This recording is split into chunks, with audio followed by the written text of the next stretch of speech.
4Ds Metrics provides a rapid and efficient platform for startups and companies to develop desirable and feasible products for the viable business model.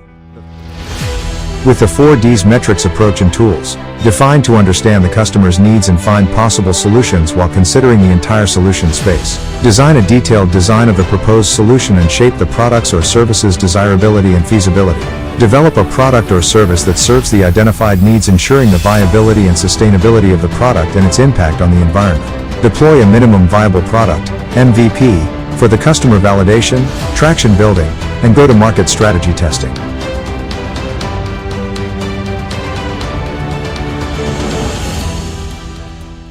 Moving on, fast forward, we are doing the final part of Define. Like I said, I initially said Define has 3 parts. So there's business model hypothesis, there's business mapping, which is the business model canvas. There's the team building, listing down your team and what they're going to be doing. Then yesterday we did market research, going out there to see if you have the market for your product and going out to that actual market and finding out their needs. What problem do they have? Not all the problems in general, but do they have the problem you think they have and you're trying to solve? And then you come back with data and analyze that. So today we're going to work on the solution concept.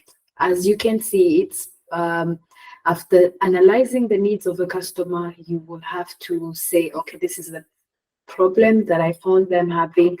Let me sit down and work on the solution. Yesterday, part of the customer needs analysis, we said there's a bigger need and then there are sub needs of the problem. So let me zoom in my content a bit. Okay. So solution concept. This is the concept. This is the way you define the solution that you're going to be giving to the customer. But before you go through the solution concept itself, you have to go through the development of that particular solution. So the first is, like we said, you had done secondary research, you had done primary research, but now you're going to do an internal brainstorming of the solution. So this is something you need to do with your team. This is something you sit down and think about different ideas and then work on them. You would have a bigger need, as we said, and then a sub need, and then you try and brainstorm to as many solutions as possible for every sub need. I remember on Monday we did highlight this quote in terms of brainstorming to say, to have great idea, have a lot of them. So you can just rely on that particular idea that you think you had in a dream. So have as many ideas as possible. Sit down and say, this is a problem. How many things do you think can solve the problem? So this is just a simple explanation, and then we will go into the process of selecting the solution. So you've gone out there, with the bigger need, which is part of your hypothesis, then you've found out as many needs as the customers would tell you, even those that they do not find an easier way to explain how they take care of them. So you have them as sub-needs. So you have sub-need 1, sub-need 2, sub-need 3. In your brainstorming solution with your team, with how many people that you have on your team, you will list down as many solutions as you can for each sub-need. As you can see here, we are listing about 6 solutions for this need 1, 4 solutions for this need 2, 5 solutions. So there's, in the brainstorming process, you guys, I hope every one of you has been in a brainstorming session where they tell you no solution is a bad solution, at least not at the level of coming up with ideas. So bring as many ideas as you can. Then you can select the solutions later. So after you have listed as many solutions as you can, then that's when, as a team, everyone has given ideas individually, but now as a team, you're going to look at the solutions that have potential. Potential is you're looking for an innovative solution. On Monday, we said innovation is the intersection of customer desirability, business viability, and technical feasibility. So it's a solution that a customer would want to use, because you don't want to create a product, a service, a solution that your customer would not want to pay for. You're also looking at the solution that will make money for you, that you will not spend so much money producing and make little money, or you spend so much money producing it and nobody will buy. So business viability, can it sell? Can it make profit? And technical feasibility, the other two could be possible, but when you start producing it, it doesn't look possible. Maybe there's not enough technology to produce that kind of product you are thinking about in this particular time, because you could think of a solution that will be feasible in the future when solution has been invented. So as a team, you sit down and you filter out innovative solution. Now, as you see it here, the solutions we've highlighted are the ones that look innovative according to the analysis of us as a team. Then you pick the solutions, you will combine them, you pick the best so that you can create a final solution concept. I'm going to take you guys through a process of how you select this solution. So like I said, today's content is going to be brief, but I'm going to take you through another process explaining what I just said. I keep coming on this slide every day. So there are tools you can use for surveys, there are tools you can use for management, there are tools you can use for benchmarking and data cleaning. There are also tools you can use for meeting and collaboration. And today, one of these tools, I'm going to show you how it works. This is one of the tools that is used in conversations and brainstorming. So we're going to use this tool called Miro. So I'm going to share my screen on that particular tool. Then you can go ahead and see how it works so that we select the ideas as a team. But today we're just going to pick the option that gives person a chance to brainstorm. So use it for brainstorming. So you go to Miro, you create an account, and then you come inside. You pick the quick retrospective. Create a team board. Yes, when you create a team board, something like this comes up. I'll just take off this side because I don't need it.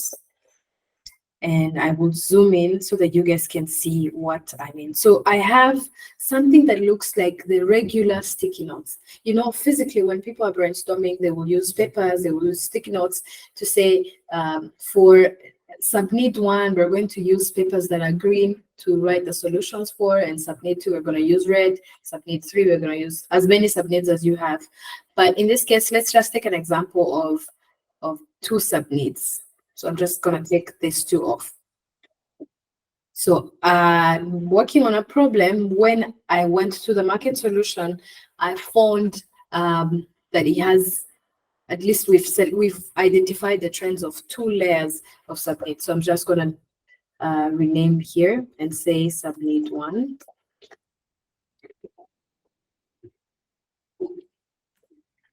And here, I hope you guys can see the screen. So submit 2.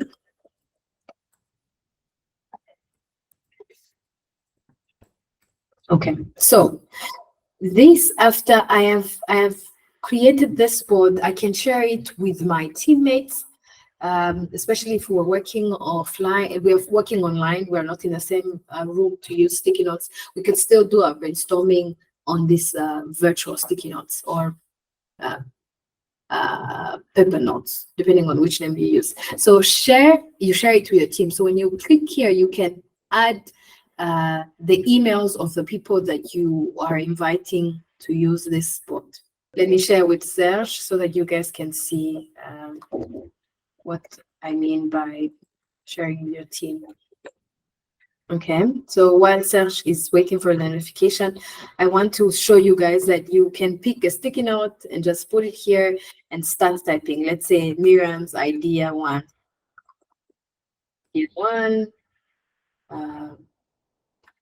Miriam's idea 2. Serge, okay, Serge is already on the, he's on the board, so he can also add his ideas. This is basically something that you can use for virtual brainstorming. If I have another idea while he's working on his own, for submit 2, I also have an idea. Here's idea 1. I'm just adding the font so that you guys can see it. I can also change I can also change my color for sticky notes so that we can differentiate whose idea it is.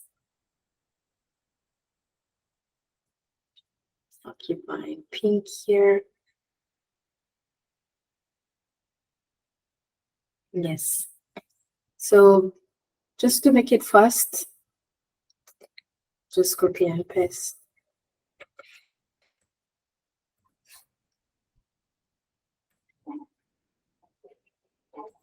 Yeah. So create as many solutions as ideas as you can. Let me just stop here. Serge, thank you for helping. So that is stage one. So I'm walking you guys through the process of creating a solution concept. So we have gone from the research, we have done a needs analysis, now we have sub-needs one. Then we bring our team together and create a board for us to actually brainstorm as many ideas as possible. So now for every sub-need, we at least have 6 ideas. So the next step is, our next step is to assess. There is a tool, there is not just a tool, but there's a formulation that people use to assess ideas. Like we said, we're looking at innovative ideas. But before we even get to the innovative ideas, we will first group the ideas. We'll say people have given as many solutions as possible. There's a possibility that one person has thought about the same thing as the other. So let's look at the ideas that could be, that could match, that could be combined and become one idea. So I'm just going to put them close to each other, those that look like they would be the same. Maybe this one as well. There's this 2, and this. Now I've created a cluster of solutions. So we have 3 combination of solution. It doesn't always have to be combined. This one is a standalone. This one looks like it can be added with this one. So these, when startups are actually doing this, they are doing it in real time. So we have 2 solutions that are on their own. We have a cluster here and a cluster here, and we have 3 clusters on subnet one. So the first step is to group them together. Then we will use what we call the macro environmental factors to assess a solution before we even get to the innovative. So there's an acronym called PESTEL. I'm going to copy and paste it in the chat so that you guys can see what I mean. PESTEL stands for political, economical, social, technological, environmental, and legal. That's a lot of elements for you guys to master tonight, but you use them to evaluate and say, these clusters of solutions we have selected, are they politically realistic?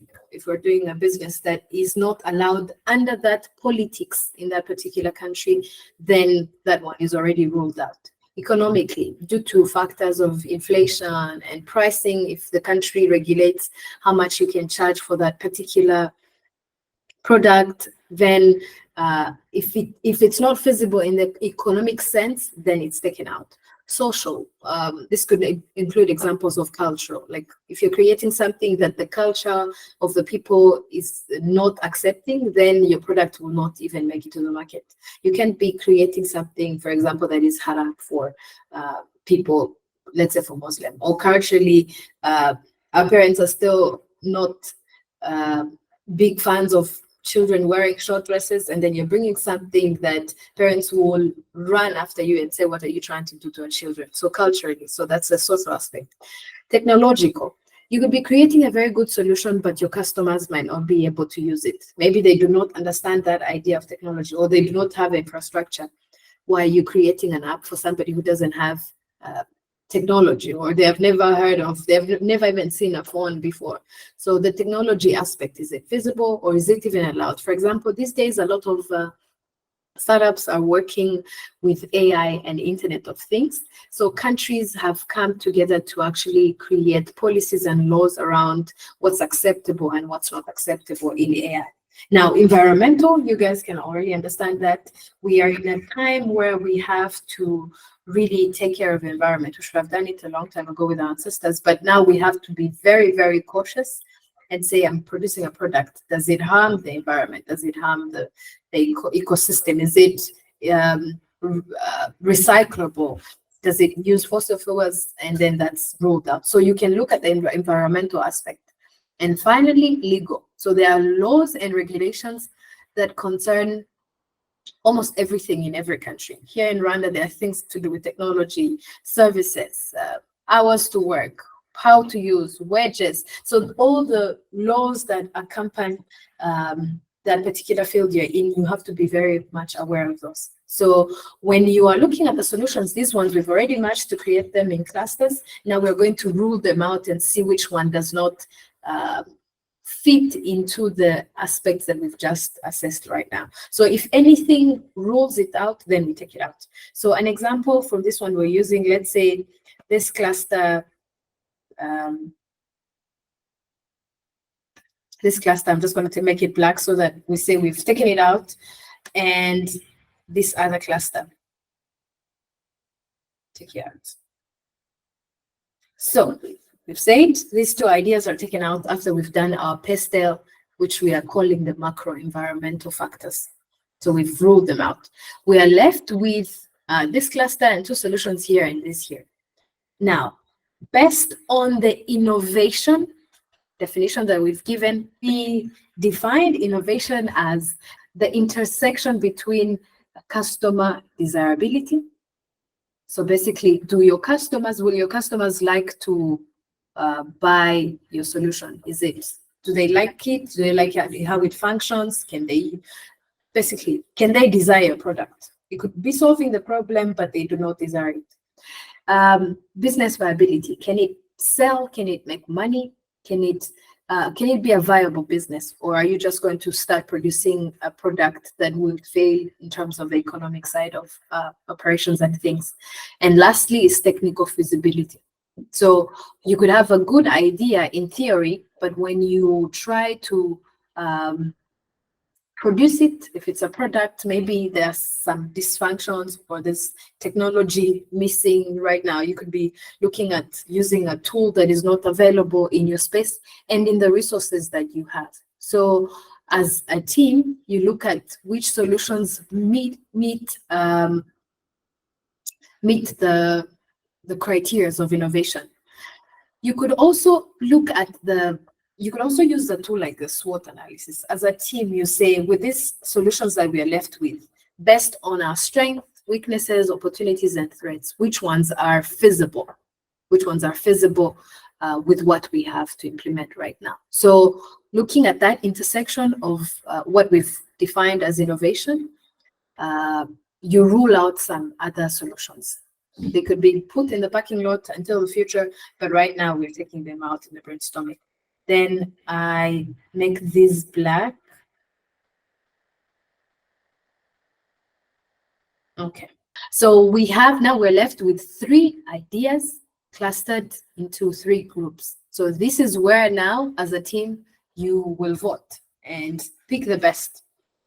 So we'll vote the best idea, and that idea that we have voted for is the one that we will use to create our solution concept. So solution statement is a statement. Just remember, as we did the business hypothesis, it still has to be smart in the way you explain it. You won't just say we're going to create a sippy cup.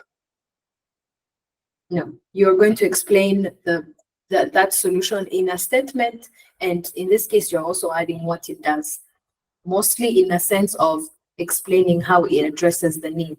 So the 3 ideas that we've had as a team, you will do the voting methodologies that you want to use, and then you will vote out, or maybe whoever has more power than others. After you're voting, if you have an even number and maybe they fall even, every solution has the same number of votes, executive decisions could come in here and the boss makes the call, or you call the board, or you call somebody else to come and vote so that you can have an odd number, and then the majority wins in this case. Because in this case, we're doing the voting because we assume the 3 solutions are technically feasible business is viable and the customers can desire it. So basically, the three of them are innovative, but we're not going to start implementing 3 ideas at once. I'm knocking these ones out.